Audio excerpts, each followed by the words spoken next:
This video is made possible by our sponsors, AJA. We'd like to thank AJA for all their support and tell you to go to aja.com for all your production and post-production needs. Hi, I'm Gordon Raquel from Filmmaker U. At Filmmaker U, we create courses for film professionals to deepen and diversify your existing skill set. You can learn more at filmmakeru.com, or of course, follow us on Twitter at filmmaker_u. Each week we interview film professionals to discuss their work, and this week I'm joined by Austin Keeling and Arielle Zakowski, the editors of Sony's Missing. Welcome to the show, guys. Hi, thanks for having us. Thank you. Yeah. My first question for you is, what was the footage like coming in? Was this shot with cameras or did you guys shoot it with like laptops? Like what was the footage like that came in? So none of it was actually screen recorded. So all of the footage of the actors that you see in the film was just shot as a traditional film. And they actually used like 8 different cameras on set just to get the different feeds and different styles of video. But then everything that happens in terms of the computer aspects, we built ourselves in the edit.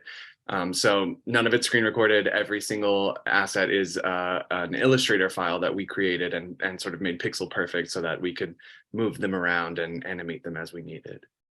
That seems like a lot of graphics work. So how did you wrangle all that? Because there was a lot of stuff happening in there, especially if you're like working with, like Chrome browsers and, like every single version of Apple product. Yeah. Yeah, we are very familiar with Apple's UI at this point. We'll just say that. Well, we started, so at the beginning, we actually started editing, which is very unusual for editors, but like 6 months or so before principal photography even began. And the reason for that is we were constructing a previs animatic edit of the entire film. So basically using everything, just like taking quick screenshots of things on our own computers and like bring them into Photoshop so we can change copy on them, or even like screen recording each other having text conversations that we would time out and just drop in the edit real quick. Instead of, obviously we didn't have the actors footage at that point, so we had the directors, Nick Johnson and Will Merrick, who were the editors of Searching, the first film, and now the writer directors of Missing. They were taking like photos of themselves, almost kind of like storyboard photos. And we would sort of temp that in. Our whole team would read the lines of the script. So we had this very temp, but somewhat watchable version of the film before anything was even shot. And then once filming began, then we were able to, take out all that temp footage and lines and put in the footage of the much, much better actors compared to what we were watching of ourselves. And at that point, it sort of, progressed a little bit more like a traditional edit. But obviously, like you're saying, with each scene that we had, we didn't only have our footage, but we had anywhere from 20 to 40 something other layers of graphic assets that at that point were mostly just screenshots, but eventually were replaced with like PNGs and Illustrator files that were really like detailed, constructed from the ground up we worked with a couple graphics teams, but also our own kind of small but mighty post team on this. So yeah, while we were editing, it was a lot of like very traditional editing conversations that you find yourself having in the edit room, which is like, okay, how do we make this scene more efficient, or this character beat land, or bring out the emotion here a little bit more. But then you add on top of that, the animating of 40 plus graphics kind of in Premiere. So a lot of keyframing, a lot of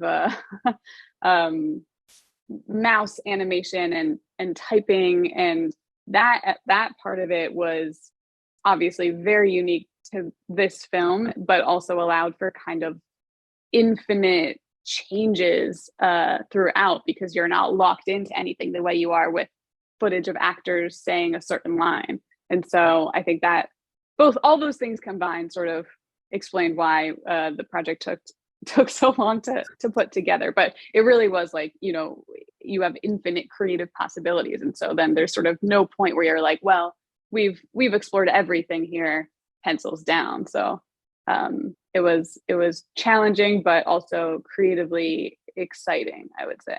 Mhm. I'm going to interrupt this interview for 1 second. We want to thank PixelView, one of our sponsors. They're a streaming solution for filmmakers. PixelView lets you stream your work to remote clients for easy collaboration, and it works with both on-set teams and post-production teams. With built-in video chat, you can discuss and make changes in real time and stream directly from your editing software. Or you can use the hardware encoder to stream from DaVinci Resolve or the camera on set. See the promo code and the link in the video description below. Now, I have to ask, because I'm not a huge tech person, so I'm not a huge fan of talking tech, but one of the things I always hear the grumpier old editors talk about is they're like, oh, I can't use Premiere because, it struggles with feature length films and what have you. But I do have to ask, with like 40 layers, how did you have any problems? Did you have to break it down into smaller reels than usual, anything like that? Well, we broke it down into the script into 26 different scenes. And then we were using Premiere Productions, which allows you to sort of break up into multiple smaller projects that you can share. So that was always helping us, because any project was not having the entire film in it. It was just one scene at a time. We were honestly pleasantly surprised. We were able the whole time in Premiere to have pretty seamless playback.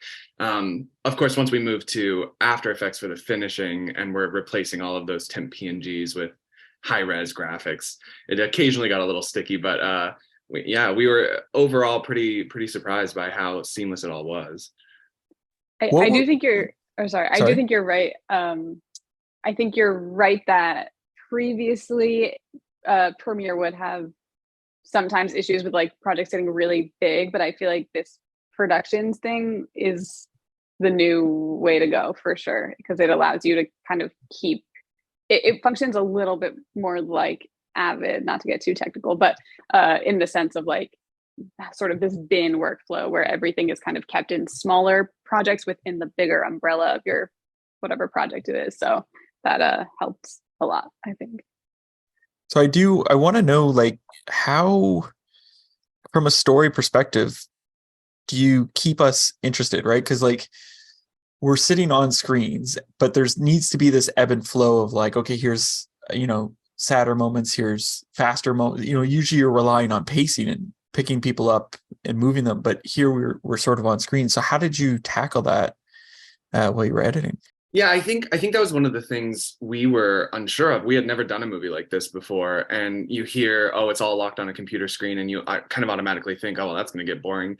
But what searching did so well was sort of create this new cinematic language where, yes, it's all on a computer screen, but it's treated very cinematically, and creating shots to cover the computer screen so that you can get shot, reverse shot, you can do camera moves, slow zoom ins, dollies and pans. You can really recreate the feeling of watching a traditional movie using only a mouse and a blinking cursor. And that was what was fun, was that we had never experimented with it before, but by the time we kind of got used to it, it opened this whole new toolbox of storytelling to sort of expand the possibilities of how to communicate character and how to communicate story. And that became something that was really exciting for us, was that at first it was a technical headache to sort of learn how to do, but then it became just a real exercise in storytelling, which was what both of us love doing. Yeah, and on this film specifically too, I don't know if you've seen Searching, but the first film is a dad looking for his daughter, and now here we have a teenager looking for her mom. And so you go from having a 40-something-year-old as your protagonist operating the computer to an 18-year-old. And so that from the beginning was always kind of the team's intention, was making this film the pacing of this film feel very specific to a young person using the computer. So rather than sort of doing one thing at a time at a respectable but moderate pace, you have 3 different things happening at the same time on the screen, and the mouse is flying left and right. And so like us sort of finding those shots and figuring out how to cover it, I think was a part of keeping that energy up, but also helping guide audiences where to look. And then for those moments of more like tension and suspense, then suddenly the pacing kind of slows and the mouse is creeping rather than darting across. And it's, finding those subtleties, I think, help with bringing the story and the character out a lot. So what's interesting to like sort of what you were talking about with like the mouse movements sort of helping dictate some of that. What about things like I think about tone and setting the tone in scenes and stuff, and that relies so heavily on like set decoration, on costumes, on all that stuff. But in a lot of cases, we're in tiny screens in the corner, or and there's like a bright, colorful black or background. So how do you deal with tone? Because I think about the party juxtaposed with this, like the other scenes, it sort of still has that, ebb and flow with the tone. So how did you approach that? I think it's, similar to like, yes, we don't, the room, we're living on a screen, right? So it's not like we have an entire set that's production design, but instead we're sort of production designing her computer. So those questions turn into like, what are we putting in folders on her desktop? Is she a neat person with folders all organized? Is she a chaotic person with things everywhere and links strewn about? And then this is a really subtle thing that actually hasn't come up much, but we used this idea of like the dynamic desktop wallpaper. So throughout, depending on what time of day it is, the wallpaper is actually a different color, which sort of very subtly gives a little bit of like, this is the mood and this is where we are in time.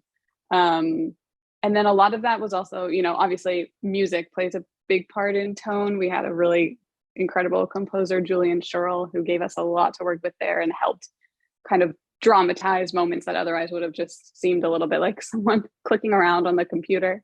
But a lot of that does come down to pacing, I think, also, and just having the pacing and the energy match whatever she or whoever is on screen is going through or thinking at that time. Now, when we were setting up this interview, I was emailed and they were like, "Oh, Adobe helped create a script to help save you guys tons of time." What happened with that, with After Effects and the script? Yeah, Adobe was great, and they were like so helpful. We were able to reach out to them all along the way for so many troubleshooting things. They very early on created a script to sort of help us make the transition from our Premiere edit to our finishing in After Effects. And the thing is it took so long that our entire workflow shifted considerably over the course of this whole movie. So in the end, we actually didn't use that script to finish the film, but it was very helpful at the very beginning stages in helping sort of determine our workflow and troubleshoot things before we even really got deep into the weeds of things. But yeah, I mean, like Adobe was incredibly like just invaluable on this process, and their software, obviously, like this was an entirely Adobe film. Basically every single aspect of it touched every single aspect of Adobe programs.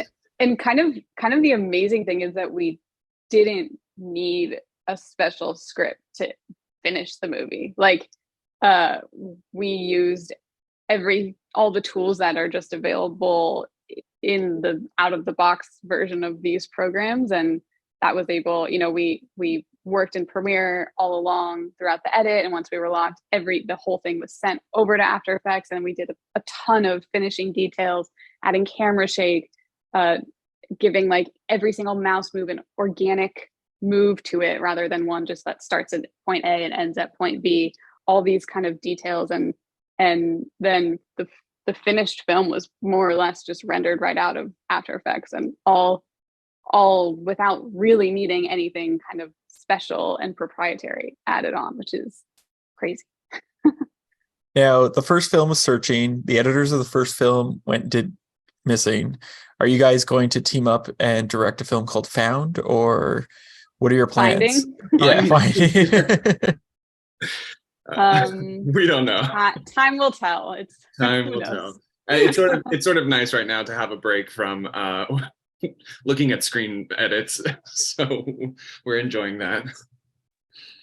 Now, what would you say was one of your more challenging scenes to tackle in this, and how did you sort of overcome that challenge? Great question. I think there were a couple sequences that were challenging for different reasons. I think, without spoiling anything, there were certain sequences near the end of the film that were ones that we worked on a lot and spent a lot of time trying to make right. I think earlier on in the film, we have a couple of these like fun montages, one of them being the party sequence that is super fun because we got to be really creative with it and sort of figure out all the different ways that someone having a party could show that on screens, right? But we also, I think the challenge of that scene was we're juggling a few different things. We're juggling, tracking June, the protagonist, hanging out with her friends throughout the week. We're tracking the passage of time. We're tracking these text messages that she's getting from her mom's boyfriend. And for whatever reason, that scene was always kind of one that we kept coming back to and kept trying to improve. I think it was also the last scene that was locked and the last shot that was finished for the film. But that was one where, like we were saying earlier, it's great because you have a ton of creative freedom and you're not really boxed into anything. But that's also kind of like the blessing and the curse, is that you could just keep working on that forever and ever. And I think we were always trying to say, what is the most, for that sequence in particular, what is the most efficient way we can tell this without losing kind of the fun rhythm of it, and obviously like making sure the information that we needed to convey throughout that scene was coming across.